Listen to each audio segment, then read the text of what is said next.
Երբ եք իրականացնում մի աջակցություն հայ առաքելական եկեղեցու։ Պարոն Քոչինյան, հավանաբար տեղյակ եք, որ հունիսի 22-ին երթ էր տեղի ունեցել մայրաթոռ։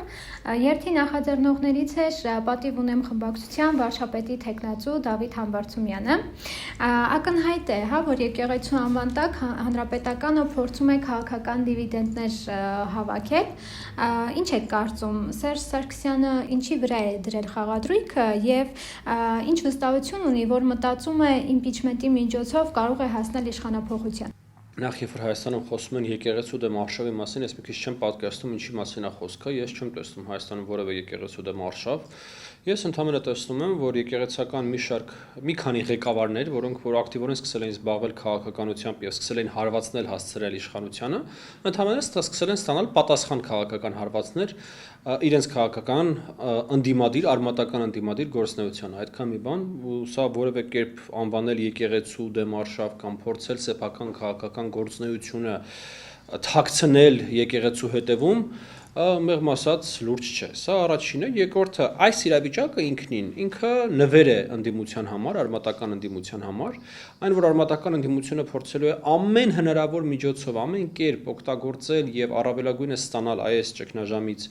եւ փորձել գործիքայնացնել իր ընդդիմադիր պայքարի մեջ եկեղեցին, անկախ նրանից եկեղեցու դեմ պայքար կա թե չէ, բայց փորձել այդ եկեղեցու հանրային գիտակցության մեջ եղած դերակատարությունը, աջակցությունը հնարավորինս օգտագործել սեփական նեղ կեղտոտ քաղաքական շահերի մեջ, դա նույնպես շատ ակնհայտ process է, որի ուրեմն առհավատչությամբ մենք հիմա տեսնում ենք։ Այստեղ ամբողջ հարցը տևելն է, արդյոք եկեղեցու ղեկավարները կունենան բավականաչափ իմաստություն գործիք չդառնալու ընդդիմության կողմից վարվող ուրեմն քաղաքական տարբեր նպատակների մեջ։ Այսպես երևի թե։ Կան շրջանառվող լուրեր, որ Էջմիածնի երթին մասնակցելու համար Դավիթ Համբարձումյանը մարդիկ է հավաքել համայնքապետարանների եւ այլ պետական կառույցների աշխատողներ։ Եթե այս լուրերը իրապես ճիշտ են, հաստատվի, որ ճիշտ են, կարող ենք եզրակացնել, որ հանրապետական կուսակցությունը ավելի կոնկրետ հենց Սերժ Սարգսյանը ոչ թե իշխանափոխության հասնելու խնդիր է դրել, այլ քաղաքական դաշտում մնալու եւ Ռոբերտ Քոչարյանին չեզոքացնելու։ Այն որ այսպես կոչված արմատական ընդդիմության շարքերում կա հստակ երկու բևեռ, որոնց հարաբերությունները միմյանց հետ մեղմ ասած լավ չեն, դա շատ ցցուն է, դա շատ ակնհայտ է, դա շատ ակնհայտ էր նաև 22 թվականի խորհրդարանական դեպքերի ժամանակ։ Ես կարծում եմ, որ այս պայմանությամբ վիճակը նետվել է եւ հարցը դրվել է, թե ով է լինելու այդ միացյալ ընդդիմության, եթե այդպեսի ընդհանրապես կանա, եւ եթե այդ ուժերին կարելի է նույնիսկ կոչել ընդդիմություն, որտեղ դրանք ըստ էության հակաժողովրդավարական ուժեր են, այսինքն մենք դրանց կարող կոչենք հակաժողովրդավարական այսպես դաշինք, ով է լինելու դրա առաջին ջութակը։ Հիմա այն որ հանրապետական կուսակցությունը փորձում է ինչ-ինչ քաղաքական ուրեմն ակտիվություն ցուցաբերել, ինչ-ինչ process-ներ իմիտացնել, այդ առաջին ջութակի տեղը գրավելու համար, դա նույնպես հստակ այսպես երևացող process է։ Այդ հավաքին երթին նաև Գարեգին Բն հանդես եկավ հայտարարություններով, անդրադառնանք իր երեկվա ելույթին, վերջինս իշխանությունների բարձրաձայնած հարցերը որակես որպես հակաեկեղեցական արշավ, որի մասին դուք ձեր խոսքում եւս նշեցիք, իշխանություններին մեղադրեց ամեն ինչում, բայց որևէ բառ չասած կուսակրոնության ուխտը խախտելու եւ մյուս մեղադրանքների մասին, որոնք հնչում են իշխանությունների կողմից, ինչու է Գարեգին Բն խուսափում ժողովրդի առաջ պատասխանել բարձրացած հարցերին, մենք կարող ենք ենթադրել, որ նա չունի դրանց պատասխանները կամ եղած պատասխանները կհաստատեն այն ամենը, ինչի մասին խոսում է իշխանությունը։ Գիտեք, ես կարծում եմ, որ այս ստեղծված ճգնաժամը ունի հանգուցալուծում եւ այդ հանգուցալուծումը լավագույնս ձևակերպված է Աստվածաշնչում։ Կայսերը կայսեր, Աստծունը Աստծուն։ Մարդը պետք է զբաղվի իր գործով եւ ես կարծում եմ, որ այս ճգնաժամը ընդհանրապես առաջացել այն պարզ պատճառով, որ եկեղեցին սկսել է զբաղվել քաղաքականությամբ, ավելին եկեղեցին իր վրա էր վերցրել արմատական ընդդիմության դերակատարությունը։ Եվ ուրեմն հարցը իմ կարծիքով ունի հետեւյալ լուծումը։ Եկեղեցին պետք է անի առաջին քայլը, այլ ճիշտ եկեղեցին չէ, եկեղեցու ղեկավարությունն է, ինչպես նշեցի, այստեղ խոսքը ոչ թե եկեղեցու մասին է, այլ առանձին անձանց մասին է։ Պետք է անեն առաջին քայլը, իրենց դուրս դնեն այն քաղաքական գործընթացներին, որոնցում հիմա իրանք հայտնվել են, եւ այն քայլերը, որոնք որ իրանք հիմա են անում, այդ ընդդիմության ձեռքին գործիքայնացվելը, դա շատ սխալ ուղղությամբ տանելն է իրավիճակը եւ շատ, գիտեք, եւ պատմության եւ ուրեմն հայ ժողովրդի առջև դրանք մեծագույն հանցագործություններ են։ Ցանկացած անգամ, երբ որ Հայաստանում հոգևոր եւ աշխարհիկ իշխանությունների միջև վեճ է առաջացել կամ նման կոնֆլիկտային ուրեմն իրավիճակ է առաջացել, դա երբևիցե լավ տեղ չի տարել Հայաստանը եւ հայ ժողովրդին։ Եվ ուրեմն ես կարծում որ եկեղեցու ղեկավարությունը պետք է բավականաչափ ուշիմություն ցուցաբերի այս ճգնաժամը հանգուցալուծելու համար, դադարեցնելու համար այն քաղաքական հարվածները, որոնք որ իրանք հասցնում են իշխանությանը, ու փոխարենը դադարեցվելու համար այն հարվածները, որոնք որ իշխանություններն են օբյեկտիվորեն հասցնում են ի պատասխան։ Բայց մենք տեսնում ենք, որ իրենց կողմից չկա անհրաժեշտ քայլերը, որ դադարեցվի այս մեղադրանքները, ի վերջո իրենք կոնկրետ հարցերին կոնկրետ պատասխաններ տան, փոխարենը խոսում են օրինակ քաղաքացիական պատերազմներից, բախումներից, նորից հանդես են գալիս քաղաքական հայտարարություններով, բայց իշխանությանը մեղադրում են, որ իշխանությունը խառնում է եկեղեցու գործերին։ Դա կարող է ունենալ տեսականորեն մեկ բացատրություն, որ իրենք չեն որոշողը, թե իրենք ինչպեսի վարք պետք է ցուցաբերեն եւ ինչպեսի հայտարարություններ պետք է անեն։ Ցավոք սրտի չի կարելի բացառել, որ այդ անձիկ ըստ էության գործի քայնացվել են գուցե տասնամյակներ առաջ ռուսական կայսրության կողմից եւ ընդ որում սա ինչ որ այսպես դավադրապաշտական տեսություն չէ, սա հստակ օրինաչափություն է, որը եղել է մի շարք այլ սոցճամբարի երկրներում։ Սա օրինաչափություն է, որը եղել է Վրաստանում, սա եղել է Ուկրաինայում, սա եղել է Մոլդովայում, սա նույնիսկ եղել է որոշակի արևելյան Եվրոպայի երկրներում, Ռումինիայում է սա եղել, Բուլղարիայում է սա եղել, այլ երկրներում են փորձեր եղել սա անելու, օգտագործել եկեղեցին եւ իրենց ազդեցությունը եկեղեցում, ուրեմն այդ պետություններում որոշակի քաղաքական անհանգստություններ կամ պրոռուսական շարժումներ մեկնարկելու համար։ Նորից սա օրինաչափություն է, ոչ թե դավադրապաշտական տեսություն։ Եվ այն, որ ռուսական կայսրությունը կարող է ունենալ եւ ունի բավականին լուրջ դիրքեր Հայաստանից առաքելական Սուրբ եկեղեցում հանձինս մի քանի անձանց,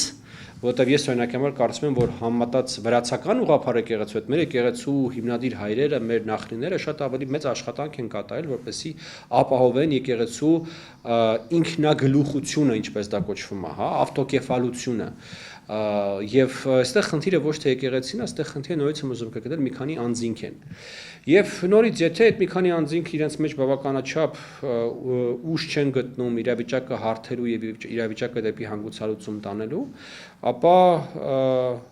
դա ամենավատ կերպով ազդելու առաջին հերթին հենց եկեղեցու հեղինակության եւ առաջին հերթին հենց եկեղեցու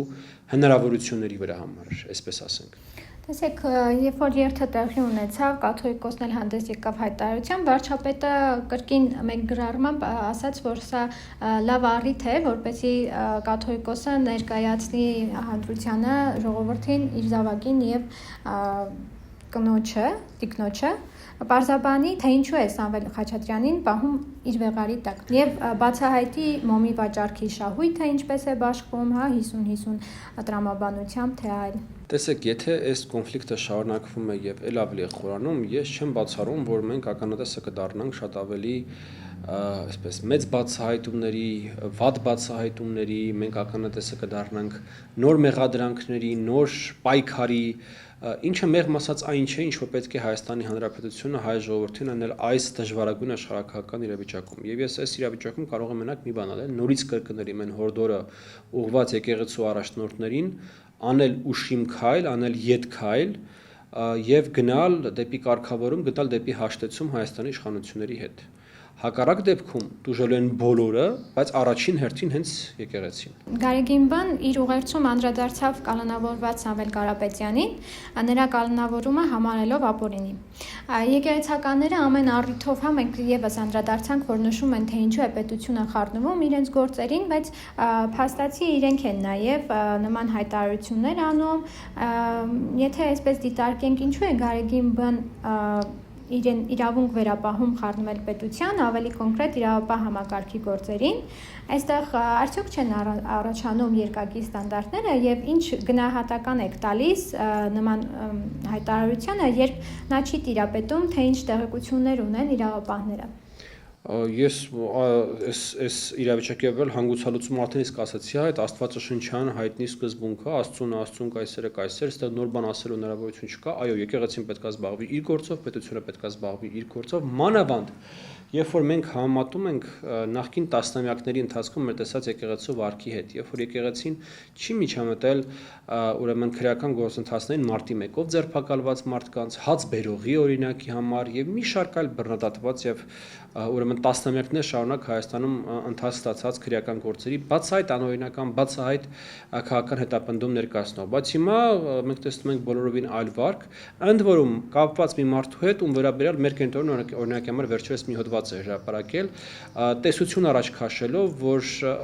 ըստ էության ռուսական կայսրության կողմից փորձ է անում Հայաստանում կրկնել նույն գործընթացները, որոնք տեղի են ունեցել Վրաստանում, երբ որ ռուսաստանցի միլիարդատերը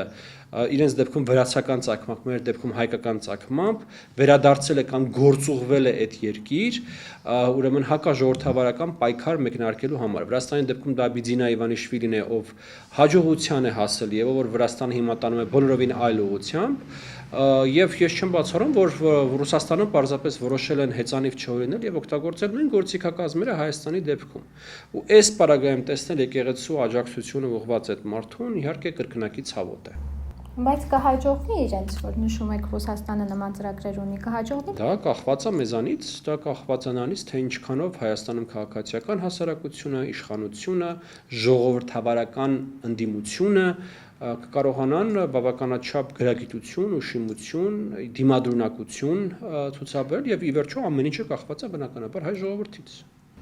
Տեսեք, երթի մասնակիցները նաև նշում էին, որ երկրի ժողովրդի 85%-ը ընդդիմադիր է։ Համամիտ եք այդ տեսակետի հետ։ Նախ Հայաստանի տեղի ունենում բարբերաբար ընտրությունների եւ Հայաստանում իշխանությունը ձևավորվում է ընտրությունների միջոցով։ Հայաստանում եղել է բացառություն, հեղափոխությունը, որը եղել է հենց այն պատճառով, որ ընտրությունների միջոցով հայ ժողովուրդը զրկված է եղել իր ուրեմն որոշումը իրացնելու հնարավորությունից եւ հեղափոխությունը մենակ այն դեպքում ընդունելի եւ կիրառելի, երբ որ ժողովուրդը ի վիճակի չի կարողանում ընտրությունների միջոցով իր կամքը թելադրել, հա, հիմա կարողանում է եւ վերջին անգամ դրանք եղել են 22 թվականին, հաջորդ անգամ կլինեն մի տարուց։ Այ մի տարուց իրավիճակը կգա եւ ցույց կտա, թե հայ ժողովուրդը ինչ է ցանկանում։ Իսկ դրա միջակայքում կա հետեւյալը, Հայաստանում բարբերաբար իրականացվում են սոցիալական հարցումներ տարբեր կազմակերպությունների կողմից։ Իմ կարծիքով ամենալուրջ սոցիալական հարցումը, որ Հայաստանում բարբերաբար իրականացվում է, դա IREA-ի միջազգային հանրապետական ինստիտուտի կողմից ածվող հարցումներն են, որտեղ իսկապես շատ լուրջ խնդիրներ ցուցաբերվում է իմաստնավորյային, որ մոտավորապես 60%-ը Հայաստանի բնակչության ընտրության իրավունքների ընդհանրապես որևէ քաղաքական ուժի չի վստահում եւ մի տեսակ այսպես ապաթիայի մեջ է գտնվում, բայց նաեւ պետք է նշենք, որ նույն հարցման համաձայն Հայաստանում կա միայն մեկ քաղաքական գործիչ, ով ունի երկնիշ թվով ուրեմն աջակցություն, դա Հայաստանի Հանրապետության վարչապետն է։ Մնացած բոլոր գործիչները, եթե ես չեմ սխալվում, երկրորդ տեղում հենց Ռոբերտ Քոչարյանն է,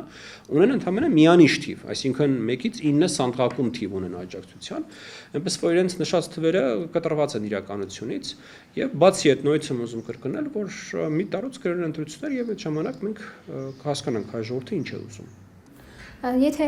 կրկին անդրադառնանք հայտարարություններին, Սամվել Կարապետյանը կալանավայրից ուղերձներ ու հայտարարություններ է հրապարակում, դրանցից մեկում նշում է, որ Հայաստանի բանտերում անօրինական պահվող շատ մարդիկ կան, իր միջոցներով օգնություն է ցուցաբերելու նրանց, մեկ այլ հայտարարությամբ խոսում է իշխանություններին մեղադրում է Լեռնային Ղարաբաղը հանձնելու, դաշնակիցների հետ հարաբերությունները փչացնելու եւ նմանատիպ այլ հարցերում, վերջում հավելում է, թե այս ամենը շուտով ավարտվելու է։ Կարող ենք ենթադրել, որ նա քաղաքական հայտ է ներկայացնում, ինչպես է գնահատում նրա շանսերը։ Ես միանշանակ եմ գնահատում, որ ինքը քաղաքական հայտ է ներկայացնում, ինչպես նշեցի, մեր կենտրոնի հենց տեսությունը այն է, որ ռուսական կայսրությունը որոշել է Հայաստանում օգտագործել նույն քաղաքական տեխնոլոգիան, որը ժամանակին օգտագործվել է Վրաստանում, ունենալ մի հատ այդպիսի միլիարդատեր ուժային կենտրոն, որի շուրջ կարողանան համախմբել հակաժողովրդավարական ուժերը, սա առաջինը, երկրորդը, ես օրինակ չեմ բացառում, որ շատ շուտով իր մոտ ինչ-որ հիվանդություն կհայտնաբերեն, որ անհամատեղելի է քրեական պատասխանատվության ենթարկվելու եւ բանտում գտնվելու, ինչպես օրինակ դա հայտնաբերեցին Ռոբերտ Քոչարյանի մոտ, այլ ուրեմն բարձրաստիճան ձերբակալված անձանց մոտ, ես նաեւ կարծում եմ, որ իր պաշտպանական թիմը հենց այդ տակտիկան մոտակայքում օգտագործելու, սա երկու։ Երրորդը, ինչպես եմ գնահատում իր շանսերը, գիտեք, այդ վտանգը բավականին իրատեսական է, որ ռուսական կայսրությունը այստեղ հաջողել է, որտեղ նրանք հաջողել են Վրաստանում, նրանք համարյա հաջողում էին Մոլդովայում, որտեղ այնտեղ մի չնչին տարբերությամբ ընդամենը ուրեմն պրոդեմոկրատական, պրոեվրոպական ուժերը կարողացան հաղթանակը տանել եւ պահպանել իշխանությունը, այնպես որ իրապես խնդիրը շատ մեծ է, ես կարծում եմ, եւ նաեւ պետք է հավելեմ, որ իմ կարծիքով Հայաստանի քաղաքական դաշտում ամենամեծ խնդիրը դա ժողովրդավարական, ռեալիստական, ընտրվելու ունակ ընդդիմության բացակայությունն է։ Երբ որ գործող իշխանության միակ այլընտրանքը ըստ էության դա Ռոբերտ Քոչարյանն ու Սերժ Սարգսյանն են, որտեղ այս պատմությամբ եթե մենք լինենք դեսա շատ անկեղծ, եթե վաղը են ընտրությունները, այս երեք ուժն են, որ հաղթահարելու են 5%-ի շեմը, ուրիշ որևէ ուժ չկա, որ ի վիճակի է 5%-ի շեմը հաղթահարելու, հա։ Սա է մեր իրականում ամենամեծ խնդիրը, որ ամենայն հավանականությամբ մենք սպառնում ենք 1 տարուց ունենալ նույն խորհրդարանը, որը մենք ունենք հիմա, խորհրդարան, որը քաղաքականության մասին չի, խորհրդարան, որը Հայաստանի մասին չի, խորհրդարան, որտեղ միակ դիսկուրսը դավաճան, գողշուն, քաչարշուն, գողփիսով ուրեմն նարատիվների մասին է։ Եվ ուրեմն մեր ամենամեծ խնդիրը այս պատրությամբ այ ժողովրդավարական, նորմալ, ադեկվատ ընդդիմության ձևավորումն է, որը ցավալիորեն մինչև այս պահ չի ստացվում։ Խոսակցություններ կան, որ Սամվել Կարապետյանը երկհաղաքացի է, հաշվի առնելով դա նա կարողանա մասնակցել 2026-ի ընտրություններին։ Ես չեմ կարծում, որ նույնիսկ նպատակ ունի մասնակցել իր դեմքով ընտրություններին, ինչպես որ դա արվել է Վրաստանում, ինքը կմնա այսպես ստվերային ուժային կենտրոնը, գորշ կարդինալը, եթե կուզեք այդ տերմինը օգտագործենք,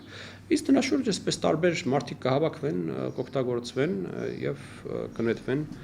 մի կողմ։ Ինչպես դա նորից եմ ուզում գտնել տեղի ունենում հիմա Վրաստանում։ Իսկ արդյոք հնարավոր է Կարապետյանին Ռուսաստանը պահանջի, թե նրա կալանավորումը եւ դրա արդյունքում քաղաքական դերակատարում ստանալը ձեռնտու է նաեւ Ռուսաստանին։ Դա այն որ Ռուսաստանում բավական մեծ հիստերիա առաջացավ իր ձերբակալության հետ կապված, դա հստակ տեսանելի էր եւ ԱԳՆ խոսնակի մակարդակով եւ տարբեր որպես ուրեմն խոսացող գլուխների մակարդակով դա տեղի ունեցավ, բայց ընդհանուր առմամբ սա Ռուսաստանի համար վատ զարգացում չէ, որովհետեւ Սամվել Կարապետյանը ասենց ուղղակի դրսից եկավ եւ հայտնվեց քաղաքական թոուբոհի մեջ։ Բայց ամեն դեպքում նա այդ պայքարի մեջ է Ռոբերտ Քոչարյանի եւ Սերժ Սարգսյանի պայքարի մեջ։ Հիմա որ նշում եք, եթե ընտրություններ լինեն, Ռոբերտ Քոչարյան, Սերժ Սարգսյան այդ ուժերը նորից կհայտնվեն։ Ամեն դեպքում, եթե 26-ին Սամվել Կարապետյանը մտնի այդ պայքարի մեջ, իրեն կհաջողվի հայտնվել։ Ես կարծում եմ, որ պլանը հիմա մի փոքր փոխվել է եւ պլանը մեկ միասնական ճակատով պայքարելը չէ։ Ես կարծում եմ, որ պլանը Գյումրիի սցենարի կրկնությունն է, փորձել մասնակցել առանձին ճակատներով, առանձին սյուներով մասնակցել ընտրություններին, փորձել հնարավորինս շատ ձայն տանել եւ հետո խորհրդան անցնելով ուրեմն փորձել միասնական օրակարգ ձևավորել, բոլորով միասին ունենալ ավելի շատ ձայն, քան իշխանությունը, թեկուզ իշխանությունը բոլորից շատ ձայն հավաքած լինի, եւ նշանակել վարչապետ։ Ես կարծում եմ պլանը սա է եւ այդ դեպքում իրանք իրար չեն խանգարում ըստ էության, իրանք պետք է աշխատեն տարբեր սոցիալական խմբերի հետ եւ փորձեն ապահովել առավելագույնս շատ ձայներ։ Իսկ պարոն Քոչարյան, ի սկզբանե վարչապետը կոնկրետ անուններ ոնց որ դիմեց հենց Գարեգին Բ-ին, հա, իրենից պահանջեց պատասխանել կուսակրոնության ուխտը խախտելու հարցին։ Հիմա ինչու են թե ընդդիմադիրները, թե եկեղեցականները այս իրադարձությունները կապում հենց բուն եկեղեցու դեմ, հա, ասում են, եթե մայրաթոռը չլինի, չի լինի նաև ժողովուրդը, պատերազմ է սկսվել եկեղեցու հանդեպ։ Դա շատ հստակ քաղաքական տեխնոլոգիա է, երբ որ կիրառվում է անձանց կատարած գործողությունները թաքցնելու համար ինստիտուտների հետևը թաքնվել է։ Ես հիշում եմ լրիվ նույն խոսակցությունները, երբ օրինակ համար փաստաբանները սկսել էին քաղաքական հայտարարություններ անել իրանց դատապաշտպանների հետ կապված, որտեղ իրանք սկսում են քաղաքական պատասխան տալ, ասում են դուք ինչ իրավունք ունեք մեր հետ տենց խոսալու, մենք փաստաբաններ ենք, մենք դուք իրավունք ունեք մեզ նման, բայց հասկանում եք, այն պահից սկսած, երբ որ որևէ գործիչ սկսում է զբաղվել քաղաքականությամբ, առավել եւս որևէ մեկին քաղաքական հարվածներ է հասցնում, այդ պահից սկսած ինքը չի կարող թաքնվել իր ինստիտուտի հետևում կամ իր դիրքի հետևում, դա այդպես չի աշխատում։ Ուրեմն կամ գնա քո ինստիտուտի գործերով զբաղվի, կամ եթե քաղաքական հարվածներ ես հասցնում, սպասի քաղաքական պատասխանների։ Ի վերջո քաղաքականությունը դրա մասին է, հարվածներ հասցնելու եւ հարվածներ ստանալու։ Եվ այն որ ես կարծում եմ դա ամենամեծ մանիպուլյացիան է, նորից եմ ուզում կրկնել, որ այն ամենը ինչ որ տեղի ունի, դա ինչ որ արշավ է եկեղեցու դեմ։ Ես բացարձակապես չեմ կիսում այդ կարծիքը եւ ես չեմ կարծում, որ Հայաստանի Հանրապետությունում հնարավոր է արշավ եկեղեցու դեմ։ Եթե արշավ չկա, նաեւ ինչու են ասում հաղթելու ենք այս պայքարը, ինչ պայքար են հաղթելու։ հաղթանակ ենք տոնելու։ Ես գիտեմ իրենք ինչ հաղթանակ են ուզում տոնեն, իրենք ուզում են, որ այն ինչ որ տեղի ունեցել Հայաստանում 2018 թվականին ապամոնտաժվի, այսինքն իշխանությունը, որը որ վերադարձվել է ժողովրդին, այդպես չլինի, որտեղ իրենք շատ լավ հասկանում են, որ քանի դեռ իշխանությունը ժողովրդինն է, իրենք հնարավորություն չունեն օրինական, այսպես մրցակցային թափանցիկ պայմաններում վերընտրվելու, եթե չկիրառեն ուժ, եթե չկիրառեն դրսից եկած միլիարդավոր դոլարների կամ միլիոնավոր դոլարների ռեսուրսներ, ապատեղեկատվություն, սուտ եւ նմանատիպ այլ գործողություններ, որոնք իրենք միաշնորհակաբար կիրառելու են եւ շարունակելու են կիրառել։ Պատերազմից հետո, 2022 թվականից, երբ որ եկեղեցին գումարեց ժողովը, հայտարարեց, որ պահանջում են վարչապետի հրաժարականները, այդ հայտարարություններից հետո իրենք չեն գիտակցում, որ իրադարձությունները այսպես կզարգանան, թե ինչ զարգացումների են։ Ես չեմ կարծում, 22 թվականին համարում էին, որ օրվա իշխանությունները կարողանալու են վերընտրվել, եւ եթե դուք հիշում եք, այդ օրն միայն եկեղեցին չէ, որ արեց նման հայտարարություն, նման հայտարարություններից ակադեմիան, նման հայտարարություններից գլխավոր շտաբը, մի շարք ուրեմն գործիչներ, ինստիտուտներ նման հայտարարություններ արեցին, բայց իհարկե եկեղեցու դերը բավականին սպეციფիկ է, որովհետև նախ մինչև այդ մենք երբևիցե չենք տեսել եկեղեցուց նման քաղաքական ակտիվություն, եւ երկրորդը, որովհետև ի տարբերություն մնացած բոլոր, այսպես ասենք, քիչ թե շատ քաղաքացիական կամ պետական ստրուկտուրաների եկեղեցու դերն է բոլորովին այլ։ Պարոն Քոչինյանև, Գայգինբան իր ուղերձում, երեկվա իր ուղերձում ասում էր բռնաճնշումներով, սպառնալիքով ու վախի մթնոլորտով արդարություն կամ համերաշխություն երբեք չի հաստատվի։ Հայաստանում կա բռնաճնշումներ, սպառնալիքներ։ Դրա համար մենք կարող ենք դիմել ամենատարբեր միջազգային ուրեմն սանդղակների, այսպես ուրեմն գործակալությունների հրապարակվող ցուցակներին, ուրեմն վերլուծություններին։ Դուք գիտեք, որ այս տարի Հայաստանը էականորեն բարելավել էր իր դիրքերը խոսքի մամուլի ազատության վերաբերյալ սանդղակում, եւ ի վերջո գիտեք, երբ որ օրինակ այդ հարց ես պարբերաբար տեսեմ տարբեր ստատուսներ, հայտարարություններ, որ այ Հայաստանը դարել է բռնապետություն, կոնսոլիդացված բռնապետություն, բռնաճնշումների մոտ միշտ հարց առաջանում։ Այդ մարդիկ իրենց հարց չեն տալի, ոնց է լինում, որ իրենք այդ հայտարարությունները կարողանում են անել։ Իրենց նկարագրած համակարգերում իրենք այդ հայտարարությունները չեն կարողանալու անել։ Օրինակ դուք երբևիցե լսել եք, որ Ադրբեջանում որևէ քաղաքական գործիչ, հասարակական գործիչ, հոգևոր առաջնորդ կարողանա վեր կենալ եւ ասել, սա բռնապետություն է, այստեղ ճնշում են եւ որովհետեւ այդ պարագայում դու այդ հայտարարությունները չես էլ կարողանում անել, հասկանում եք։ Եվ ես երբևիցե չեմ հիշում, որ կաթողիկոս օրինակ նման հայտարարություններ անել Ռոբերտ Քոչյանի կամ Սերժ Սարգսյանի կառավարման տարիներին։ Ինչ է, ժամանակ sense թափանցիկ, ժողովրդավարական, մարդակենտրոն եւ հումանիստ իշխանություն էին Հայաստանում, իհարկե բնավ ոչ։ Այնպես որ իհարկե դրանք շահարկումներ են, ու նորից եմ ուզում ստեղ արդից օգտվելով կոչ անել, ոչ թե գնալ այդ ուղղությամբ, այլ բավականաչափ իմաստություն ցուցաբերել եւ գնալ հակառակ ուղղությամբ։ Եթե նորից անդրադառնանք Գայգինբեի հայտարարություններին, ասում է, որ տագնապալի է, փոխանակ խնդիրների առաջ միավորվենք, շարունակում ենք պարակտել հանրությանը։ Ինչ խնդիրների առջև պետք է միավորվի։ Այն որ Հայաստանը ունի շատ խնդիրներ, դա ակնհայտ է, եւ այդ հասարակությանը միավորելու համար Գարեգին երկրորդին պետք է գնալ եւ հանդիպել Հայաստանի վարչապետի հետ եւ վերջ դնել ուրեմն եկեղեցին արմատական ընդդիմություն դարձնելու իր այս ցանկությանը, դա նույնպես ակնհայտ է։ Այսինքն եթե ինքը իր հայտարարությունը ուզում է գործ վերածի, իրան պետք է վեր նստել մեքենա գնալ ուրեմն կառավարության շենք, հանդիպել վարչապետի հետ եւ վերջ դնել եկեղեցու արմատական ընդդիմություն դարձնելու փորձերին։ Թեման այդքան բան։ Բայց ի վերջո ինչ ավարտ կունենա այս իրադարձությունները, ասես ինչպես կավարտվեն։ Լավ տարբերակային է ինչ որ ես նկարագրեցի, որ եկեղեցին հետ քայլ է անում եւ սկսում է զբաղվել իր գործով։ Վատ տարբերակային է, որ մենք գնում ենք դեպի էսկալացիա, դժում են բոլորը, ինչպես նշեցի առաջին հերթին եկեղեցին, որտեղ սա առաջին հերթին հարվածելու հենց եկեղեցու վարկանիշին։